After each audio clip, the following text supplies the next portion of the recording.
currently have an incomplete model of an air engine intake, and what I am going to do is create surfaces to blend these parts together.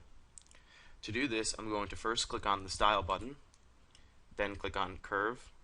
I'm going to click on Free Curve, and I'm going to make 4 free curves between the two features. I'm going to hold down the Shift key when selecting my points so that it snaps to the point I want, and then click down on the scroll wheel to complete the curve. So I'll do this again, and one more time,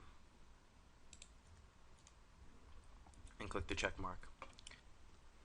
Now that my curves are created, I'm going to add constraints to the curve's endpoints to define the shape of the curves.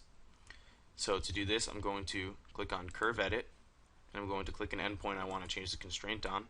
And this endpoint, I'm going to now make it normal, and I'm going to make it normal to this plane, so I'm going to click on the plane, and notice that it changed the shape of the curve.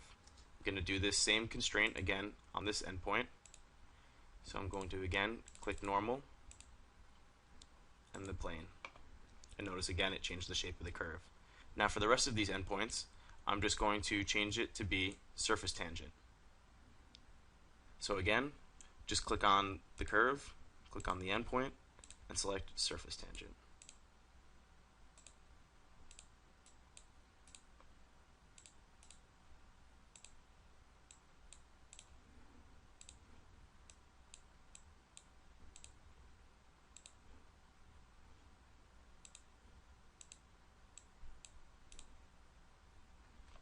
Now all my endpoints are completed, so I'm just going to click check.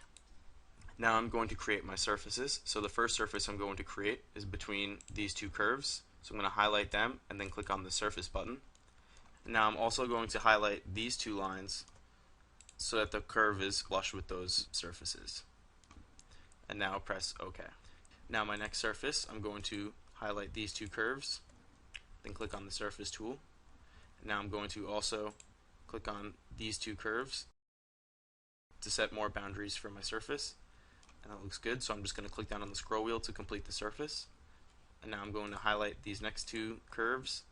Again, click on surface. I'm going to also highlight these lines so that they line up flush, and click OK. Now click OK to finish the surface.